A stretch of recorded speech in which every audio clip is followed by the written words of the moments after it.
Yay! Meron na akong 5 flowers here. 10 yan dyan eh. And then, here comes! Coming more! Meron na ring 2. Bukas marami na yan. Marami to eh. And then, next that one. Late ito. Pero okay lang kasi. Para hindi sila sabay-sabay malanta. Pero ito, may mauna na rin dito eh. Mga next week pa yan. And then this one, magbukas ito. Mag-open ito bukas. Or, sa ano, next, or Sunday open na yan. Bigay ko to sa friend ko. Kasi, 10 din yan eh. Kasi ano, gusto ko ibigay. Ang dami eh.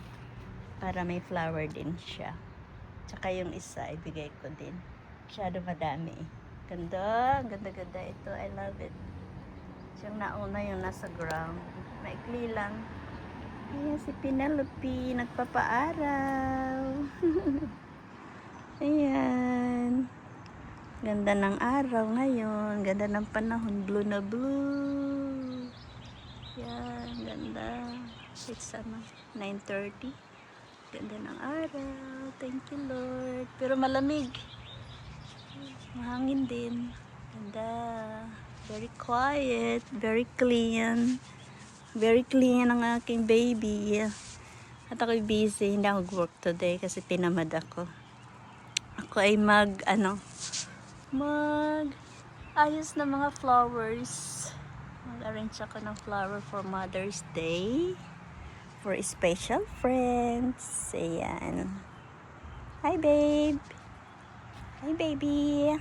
Paaraw ikaw, be? Ha? Paaraw? Lagi ako may basahan sa rag kasi ayoko madumihan yung aking rag. Pinalitan ko. Yay, yay! I'm excited for Sinyas. Sinyas to eh. Lapit na rin siya mamulaklak. Medyo nag-open na siya. Oh. Ooh, smiling. And I love this one. Ganito kaganda ang may mga puno.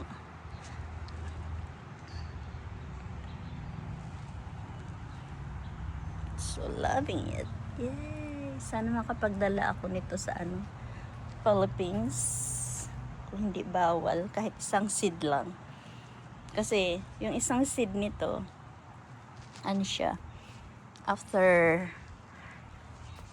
niya mamulaklak, and then dadami na siya sa ilalim, parang sibuyas. Keep multiplying.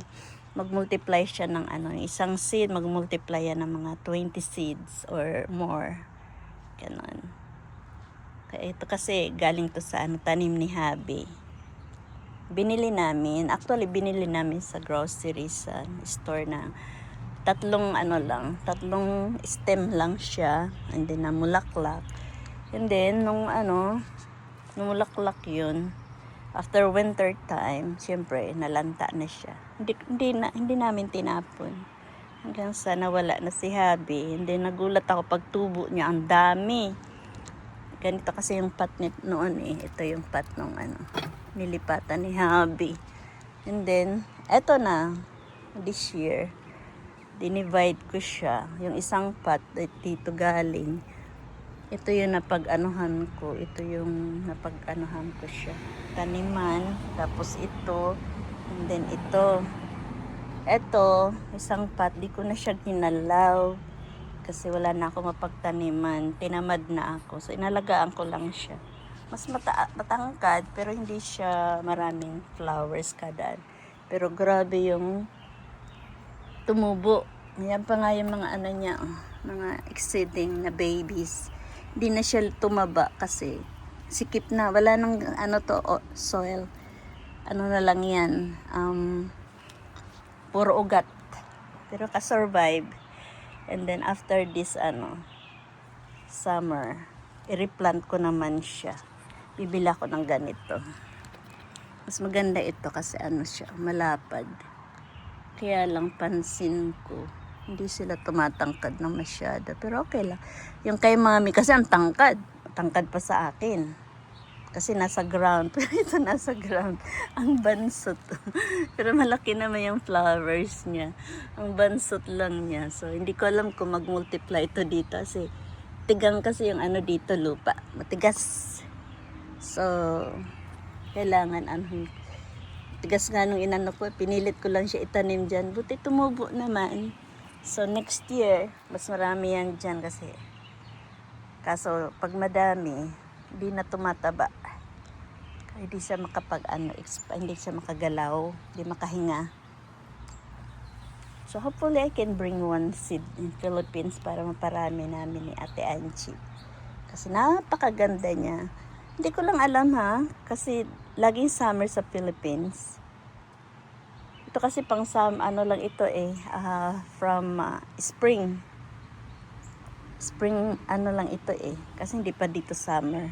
Summer dito is sa June pa. So, it's spring. And then, rin yata ito. Itong bulaklak na to, stay lang yan ng mga 2 weeks. Malalanta na siya. 2 weeks or, hindi siya maabot ng 1 month. Kaya maganda kasi may mga papalit naman, ganun. Yay! Thanks! Bye-bye! Sarap ng walang work. Tinamad bigla no?